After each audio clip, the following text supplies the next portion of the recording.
Good morning or afternoon, I guess.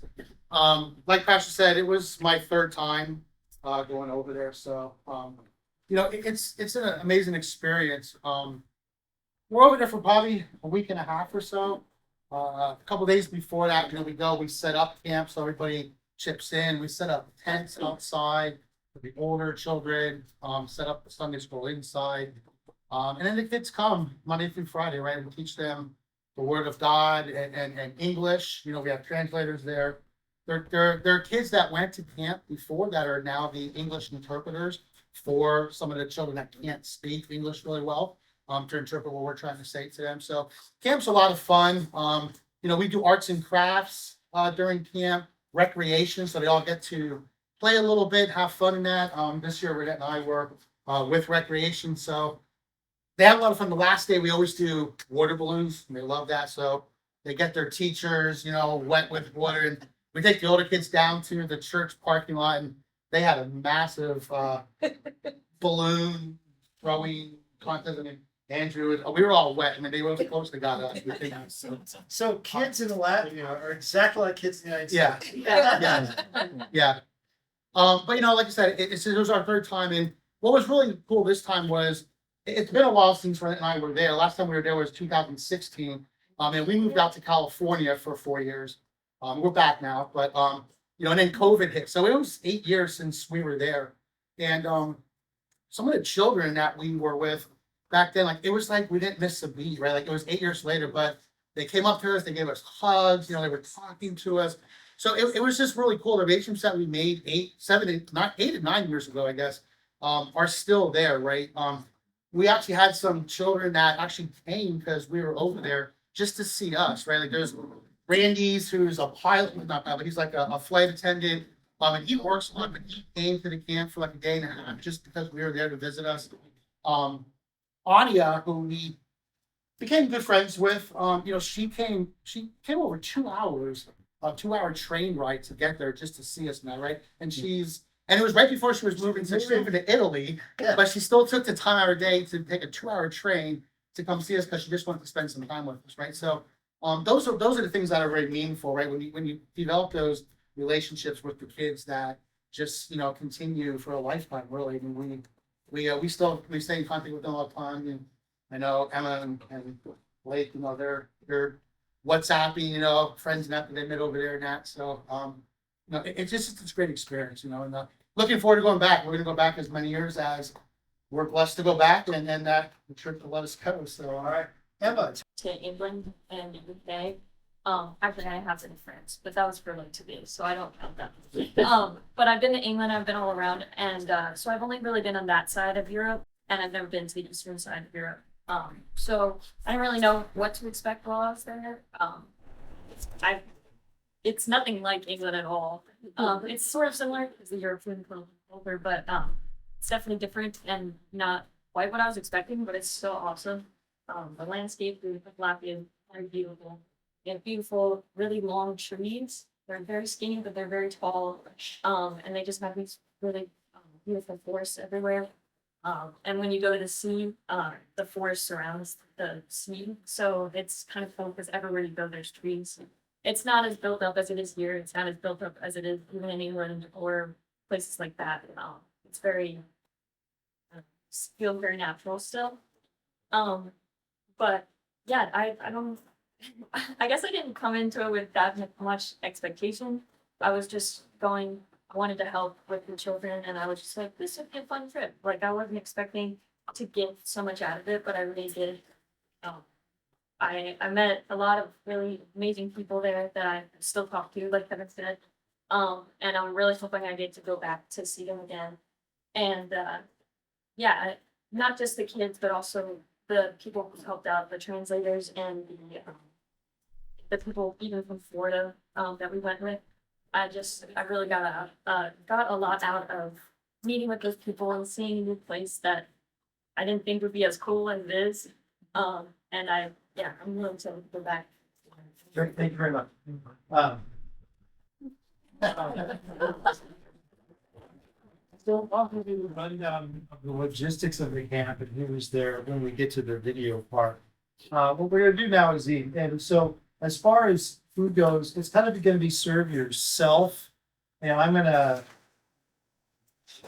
how to do this, what the order is. We should go, I think what we're gonna do is go that table first, then these two tables, and you guys are the closest, so you're gonna be the lines.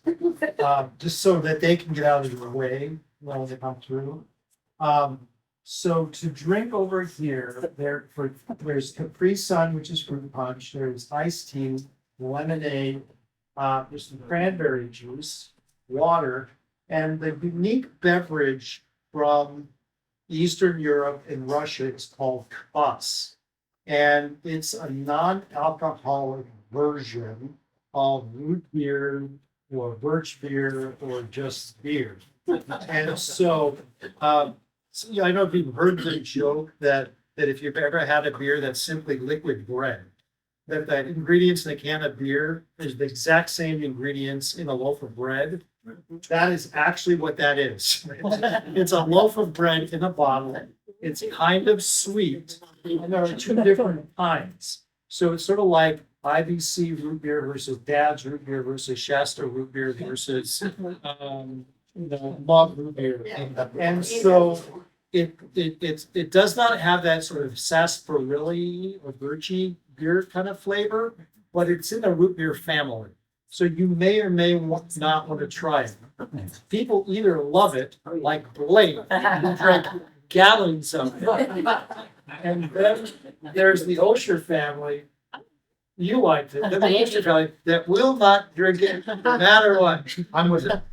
So, or Kevin doesn't like it either. So we certainly encourage you to try it because it's something different, but it is a very popular soft drink that is hot. It's part of that culture. So those are the beverages.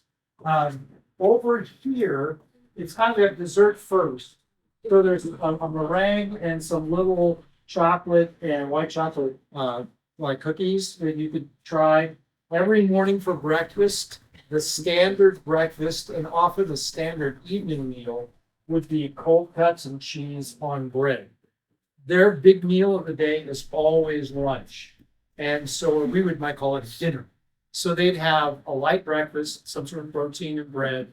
Then at between noon and 3, they'd eat, whatever, meatloaf or roast chicken or whatever the pasta, whatever the thing is. And then for dinner, it was usually just kind of soup or soup and bread. And so that's kind of a taste of what we had for breakfast. There was Latvian rye and the white bread. Every day at 2:00 between our class time and recreation time, we always stop and they would give out a slice of bread and jam. And kids just devoured that. The one kid, how many slices? 7 or 8. It's maybe. I don't know. If someone here eats 8 slices of that bread with jam on it, I have a prize for you. So that's kind of the warm up part of the meal. You're gonna have to bring your plate with you. Then here are Latvian crepes that are filled. This is very popular in Latvia. When I was a kid, my mom always filled it with leftover roast beef or leftover meat, and they would grind that up and they would fill the pancakes, and then you eat it the next day. It's like tomorrow's food. If you're German, it's called Komm morgen wieder. Any Germans here? Komm morgen wieder. Komm is come. Morgen is tomorrow. Wieder again. So come back tomorrow again. So today's roast is tomorrow's meat pancake. These are actually filled with ham and cheese. And this is a sweet one that's apple. I'm going to ask you to start with one pancake, either ham and cheese or apple, your first time through. And after you eat, everybody's eaten, then please come back for seconds. There's enough for 2, but maybe not for everybody. And so I just want to make sure that everybody gets at least one before you 3 of those. And then a very popular soup is called meatball soup. And we had this. Blake, why don't you give us a rundown of what this tastes like or how you like it. Meatball soup. Have it the ones of, I don't know if night wars. but it's just really good. Like it has all sorts of vegetables, there's potatoes, meatballs, and it's just really, really. How many times would you eat that same soup? 3 and 4. Yeah, I was gonna say. He came back again tomorrow for this. There's a Latvian potato salad called Rosols, Rosols. There's also a Russian salad called Olivye, Olivye, Olivye, which is also similar to this. It's a traditional Eastern European potato salad. It has kind of, they're not like sweet and sour pickles. They're just kind of sweet and pickles. And it has some like bologna lunch meat in it. And so it's a little bit different than what you might hear in the United States, but it was very popular with the group. And then finally, Latvians eat everything natural and eat what's in season. So when you're there in June, July, and August, all you eat is cucumbers and tomatoes, and cucumbers and tomatoes, and cucumbers and tomatoes. You're deal. And that's all they eat. Also on. So every single day for lunch, we had cucumbers and tomatoes. So you get cucumbers and tomatoes. And if we ate them plain, there is a little vinaigrette if you want to dress them on that. So I'm going to pray, our Lord Jesus, in Latvian, and then we're going to pray it all together. And sometimes people put a little sour cream on their pancakes if you want. All right, so I'm going to pray, come Lord Jesus, in Latvian, and then when I finish, we'll all pray it. All right? Nāc kungs Jēzus, esi mūsu Dievs, sveiki tās jaunas godības Tevs. Come, Lord Jesus, be our guest. You guys lead off, please. Take your plate with you. Half the pictures of Blaine are him eating. I didn't include all of them. So anyway, I'm going to let the photos tell the story. And we sang a lot too. One of these songs, I'll let the photos tell the story. And then when we're done, I'm going to have Blake talk, and Ronette talk, and Andrew talk. And then we'll take your questions. Okay? You want to hit the light? Yeah. Back here. One of the things that's interesting about short-term missions is, you get this notion that you're going to go and help somebody. You're going to do something behind you, or serve, or teach them about Jesus. But part of short-term missions is the changing of you. As much as it changes them. The last time we did this camp was in 2018 or 19, I guess. And COVID hit in 20 and it was canceled. Europe was shut down for international travel. 2021 was the same. And then the war broke out in Ukraine. And there were just Ukrainian refugees everywhere, all over Europe. And they came and stayed in that building. We saw those classrooms. And they lived in that building where we lived. For 2 years, they had groups of people come through. And then finally, this past year, they kind of moved on. They found jobs with better economies. Latvia is not a very large country, and so they get a better deal in Germany or Switzerland or someplace. But they cared for those people. And some stayed. We were downtown. There's a lot of Ukrainian people. Again, it's sort of like here in the United States. You might go to a hotel and the lady's cleaning out your room, speak Spanish or something. Now you go to a hotel there, they all speak Ukrainian because they have no place to live, and that's a job that they'll do for very little. So there was a camp for all those years. And then we got there, and the kids who were there in 2018, which is 6 years ago, if they were 13 or 14 years old, they're now 19 and 20. They've aged out. And those kids that were born in 18 or 19 are now 5 and 6 years old. So they'd never been to camp. And so we were really concerned about what it would be like going back and how that would, if we could fall back into the rhythm, and because it's a production. There is a lot of work. There's a lot of logistics. And the kids who came loved it. And every once in a while, come back next year. I don't know, there was an older woman standing. You saw her in that photograph. That was my class. I had the adult class. She was 82 years old, and she was a pediatrician. spent her life caring for children. And so in her little bag, she'd come every day. She got it shuffled there. We got class.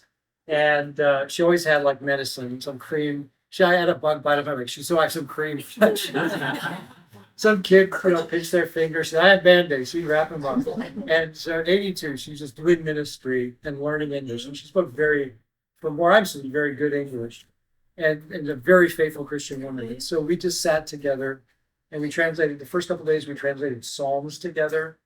And then the Lord's Prayer and the Creed, things that she knows and says in Latin, we just translated to English and did that for the first, that was kind of our class. And then the last day, our program, which I didn't put any of those pictures, and we dressed up as a shepherd. Praise the Lord. We did Psalm 23 and John 10 together. And she was just a champ. She was great. But it was a blessing to me. The punchline of the story, though, is that even the group that came, Kevin and Lonette had been, and John and Nita had been, but pretty much everybody else was brand new. We didn't know what they would be. And I'm a little choked up because I'm so proud of Blake and Emma and Andrew. I was really worried that they would step into this world and it would just overwhelm them. And they just leaned in and they worked so hard and they did such a good job. I'm so proud of them. So Blake, why don't you come up and say a couple words about what you learned and how it changed you? And about these kids, I don't know if you saw these kids crawling over Blake.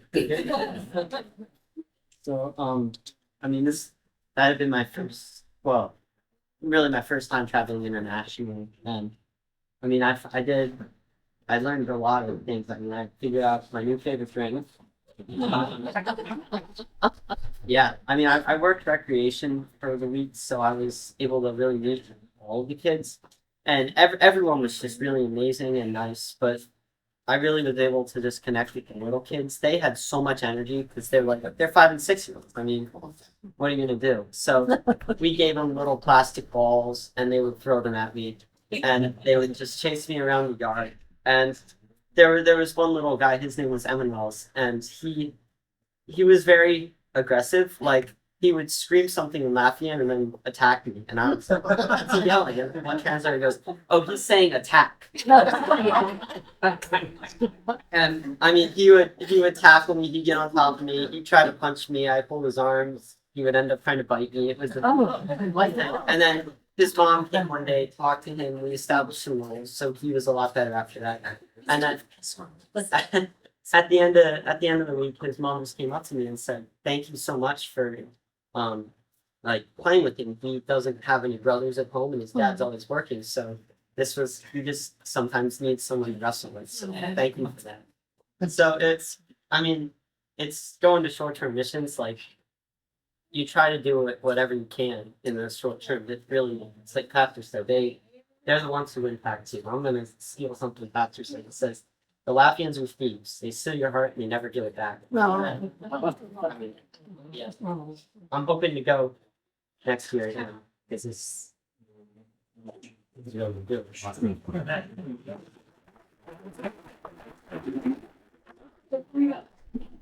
Yes, so I'm Renette, and I'll probably echo some things that they said. But being my third time going, it was everything that it was supposed to be and more. Yeah. Watching that, just brought everything back. And the student that Pastor had, when we were over there, he actually her 2 granddaughters were students there. And to see, she still comes was amazing. The translators were kids there themselves when we were there. And to talk to them, the impact that we made on them, or that week, like that you made on them, Blake, that you made on them, you're gonna realize it when you go back. What you did to them. Ones that you don't even think that you affected, it's amazing. It's amazing. Even if you don't stay in touch with them, and you see them next year, the work that we do over there is so important. What it gives them, the hope, what we teach them. It's so important to keep doing this. And the pandemic came along and it sucked because we were in such a rhythm. And to keep this going is so important. I just can't be more blessed to be a part of something like this, and to everybody who contributed to that. Thank you so much. What you do for us means so much. But the experience is great. I just love it. I'm so grateful to be part of it. What it does, what we help, who we help. Yeah, I'm thankful.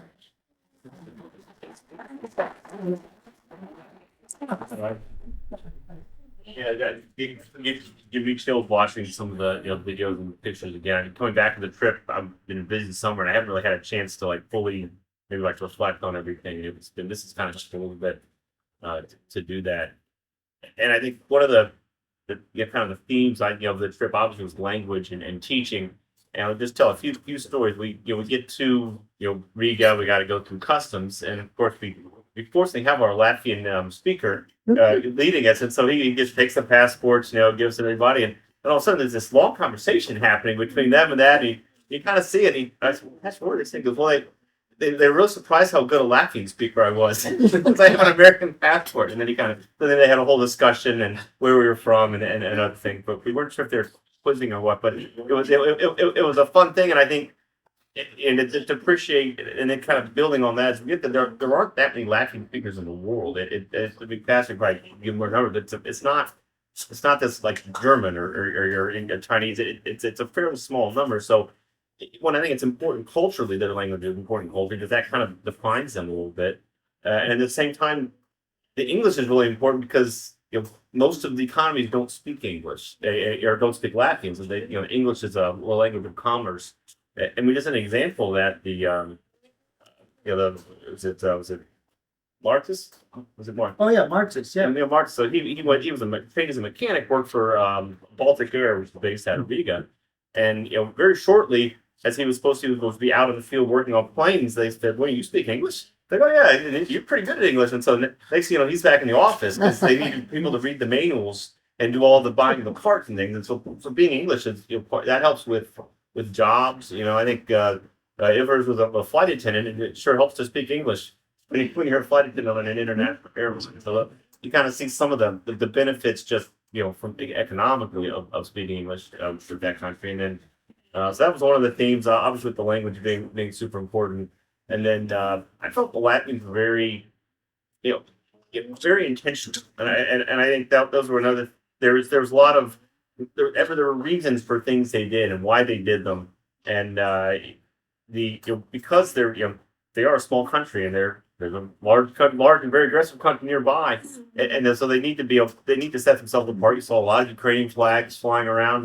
One of the translators at the camp, Ryan, I was talking to him a little bit one day and asked him things. And he said, "Well, yeah, I'm going to go back to the border soon." I'm like, "What do you mean?" He said, "Oh, when Ukraine invaded, there was a call for the National Guard of Latvia to start. We need numbers again." And so he joined the National Guard, and he had a job. That's my full time job. He was I'm going back to the border for 2 weeks. We're building a fence on the Belarus side. So and so there is that kind of that whole thing hanging over. So the country itself is just very intentional about what they do. But Blake and I and Emma, and I think others, we went to the Occupation Museum, which kind of gave us a great history, a very thorough history, I guess I should say, of the Latvian country, and I think Pastor has some of it on the papers there, and kind of recognize the struggles that country went through, over time, and about the immigration that happened. One of the reasons why my Pastor Vanassis is here in the United States, but so that was it was an interesting part of it. But in one of my kind of on the lighter side, you need there's a lot of, because they're part of the EU, which is great for them. There's a lot of brain drain. Younger people leaving the country, so they're trying to keep people there and keep numbers up. And so they have the 3+ card. So the 3+ card was if you had 3 kids in Latvia, you could get like deals on like at least on like on your power bill, on like train bills and things like get free bus card. And not surprisingly, a lot of people have 3 kids. Yeah, so you don't see a lot of couples with just one child. Yeah, so it's so that I felt that was very intentional on their part. But yeah, the read was great. Got to experience that a little bit. The train system was great. They were actually kind of upgrading some of their train, and so lots of discussion. Oh, did you get the old train or the new train? And some of those things that go into it. But it was very thankful to the pastor, thankful to the people from Florida that really we were maybe almost the comic relief, kind of the pressure relief when they needed something. For 5-year-olds to go from 9 to 5 is a long time. But the teachers really planned a lot. I had to spend a lot of time organizing lessons every night. Even after we'd go out for a thing, they'd be up, staying up late, getting their lesson ready for the next day. And really was impressive with their faithfulness and their stamina. And that was the other thing I recognized too. We definitely need a lot of stamina throughout that trip. It was we slept great, but it was bright and early in the morning when that sun came in pretty bright, and so you're up ready to go. I think we only saw one sunrise, at least for me, which was when we were going to the airport at 3:30 in the morning. That was the only sunrise. So I saw a lot of great sunsets, but only one sunrise. They came out pretty early, but it was a very memorable trip for me. It was great, being with Blake and kind of seeing that. But it's a wonderful mission. We knew 3 people really when we went over, right? It was just Pastor Kevin and Renette and Emma, 4 people, and so we've made a lot of new friends, both American and.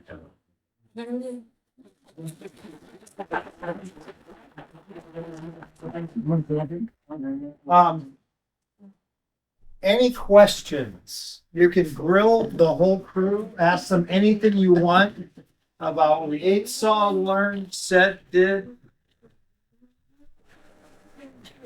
The Hornet story. Oh, go ahead. Well, one night we came back from, I think we went to the sea, and it was late at night.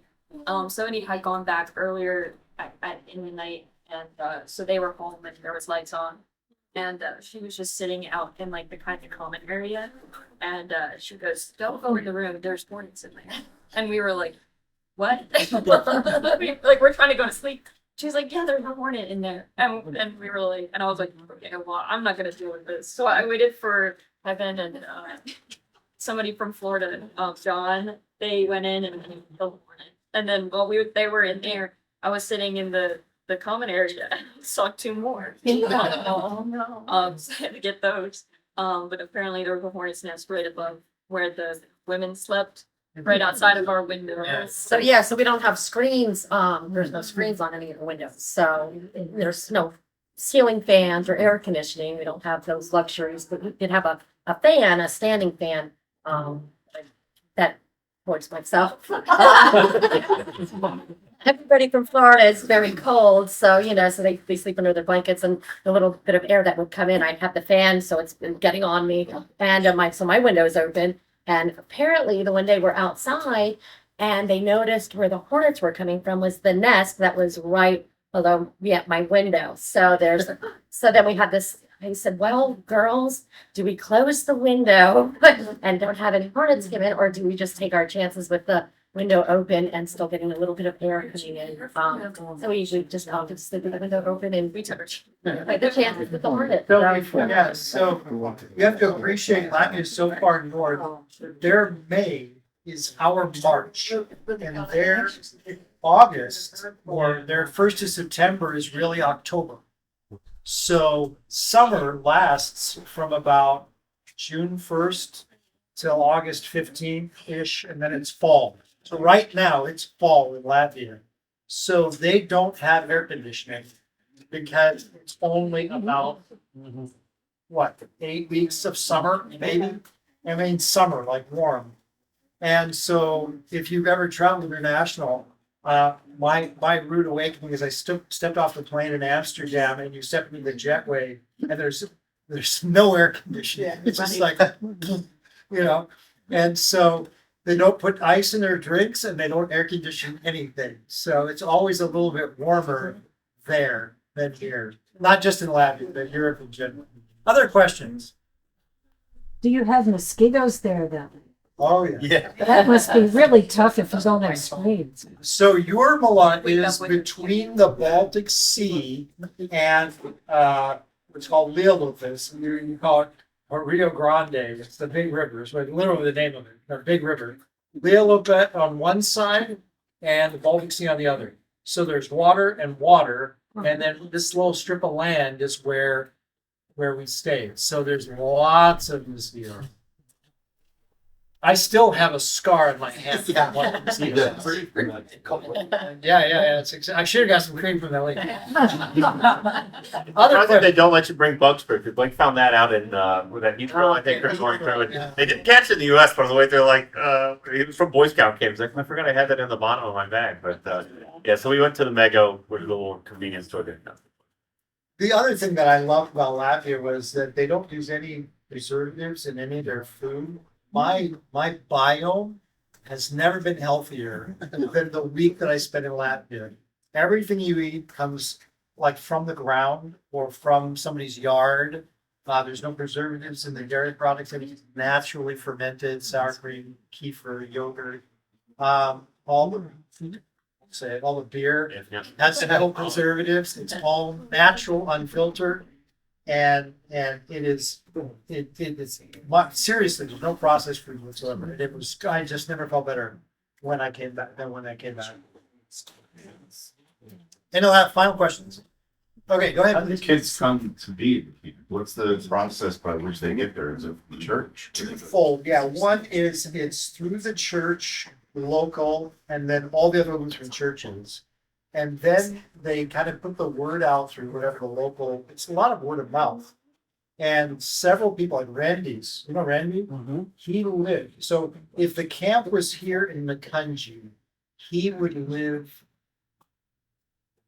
I'm thinking, out by Reading, hour and a half. Or down by Philly, in Norristown, some of these kids travel 40, 45 minutes an hour to come to this camp. And so it's mostly through the church network and then through the community. And so I would say like here, and I don't want to make this sound bad, but it's people who have resources who can get their kids there. Because if you're traveling 40 minutes, you either have you have access to the train, or some of those parents came in cars, which cars used to be very rare. You'd almost never see a car.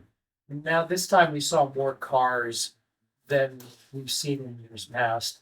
And part of that has to do with the further you get away from the Soviet Union, the more you're integrated in the European Union, the kind of the standard of living has gone up in the last 15 years for sure.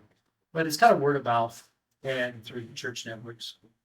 So the last thing I want to say is several of you have donated very, very generously. So there's no cost for this meal.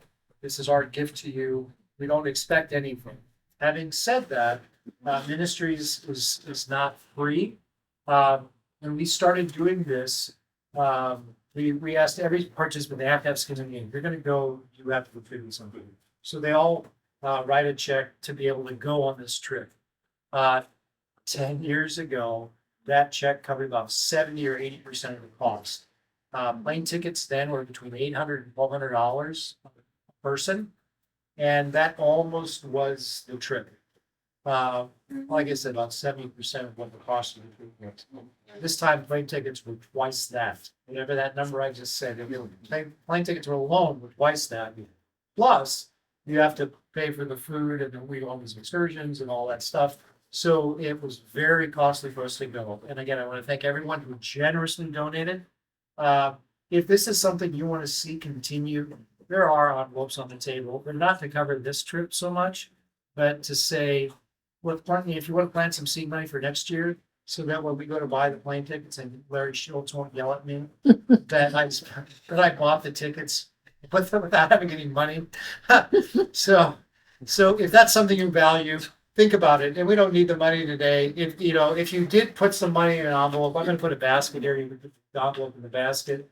But this is just simply our gift to you, right? For these families, right? We pray for these kids that just went through this camp, that they would grow in their faith, that they would come back to the church, and be part of that community. And pray for these fine young people. Hats off, to all of our Christian families. I think especially of my acolytes, whom I see most regularly, the Riggins, the Tillinghast, the Osiers. I mean, these parents have raised their kids faithfully, and they're just fine young Christians. Andrew's not so bad. And Kevin and Ron that are pretty awesome too.